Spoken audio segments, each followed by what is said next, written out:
गैरतगंज से बड़ी खबर।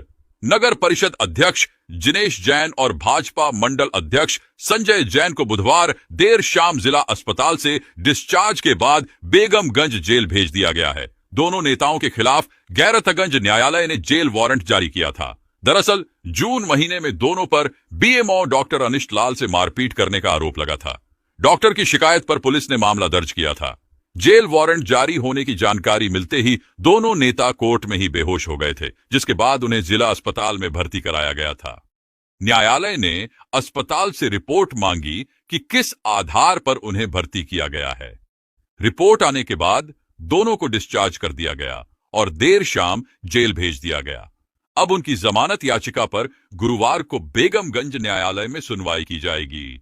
गैरतगंज की निष्पक्ष और सच्ची खबरें देखने के लिए उवेश रिपोर्टर को अभी फॉलो करें।